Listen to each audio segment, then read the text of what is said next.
নমস্কার বন্ধুরা, ভিলেজ খানা খাজানায় আপনাকে সবাইকে স্বাগত জানাই। আজকে আমি আপনাকে সামনে নিয়ে চলে আইছি একটা পুরানো দিনের রেসিপি লইয়া, মোচার পাতুরি।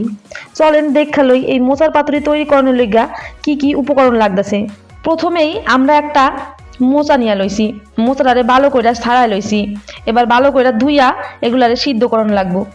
কড়াইয়ের মধ্যে দিয়া দিছি মোচা, এবার দিয়া লইতেছি সামান্য পরিমাণে একটু নুন আর হলুদের গুঁড়া দিয়া এবার মোচাটারে ভালো করে সিদ্ধ করে এলাম।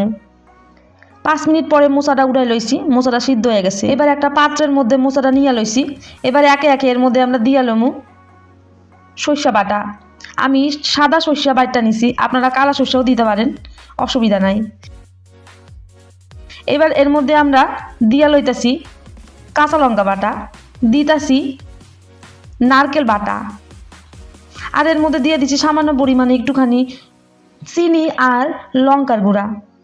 এবার এর মধ্যে দিছি একটুখানি সরিষার তেল। এবার ভালো করে মাইখা লইতাছি। যেহেতু আমরা সিদ্ধ করানোর সময় নুন দিয়া লইছিলাম, তাই নুনটা এখন আর দিতাছি না, যদি পরে লাগে দিয়া লমু। কয়টা কলা পাতা নিয়ে লইছি, কলা পাতাগুলারে ভালো করে কাইটটা ধুইয়া একটুখানি সেক্কা লইছি আগুনে।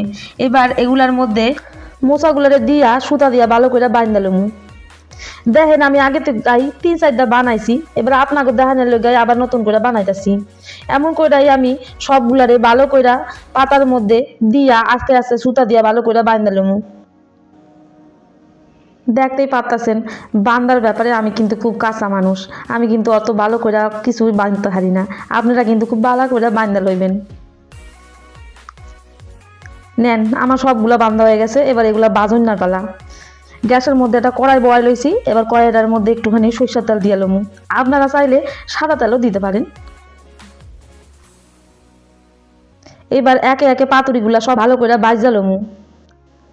এই সময় কিন্তু গ্যাসটা একটু মিডিয়াম আঁচে রাখবেন, কারণ বেশি আছে যদি আপনি ভাজতে যান তাহলে কিন্তু ভিতরে কিন্তু কাঁচা থাকবো আর ওপরে কিন্তু পুড়া যাইব। তাই হালকা হালকা আছে কিন্তু এগুলো ভাজতে হইব। এবার আমি এগুলোর একটু উল্টাই পাল্টাই দিতেছি, যাতে দুই পাশেই ভালো মতন হয় ভাজাগুলা, নাহলে আবার এক পাশটা কাঁচা থাকবো। দেখেন একে একে আমার সব কটা ভাজা হয়ে গেছে, সুতাগুলারেও খুললা লইছি। আপনারাও এমন করে ভাজা লইবেন। চলেন আপনাকে একটু দেখাই দিই ভিতরেরটা কেমন হয়েছে। যে কোনোই পাতুরি গরম গরমই কিন্তু খাইতে ভালো লাগে। আপনারা কিন্তু পাতুরিটা একটু গরম গরমই খাওয়ার চেষ্টা করবেন, তাহলে দেখবেন টেস্টটা একটু বেশি লাগে।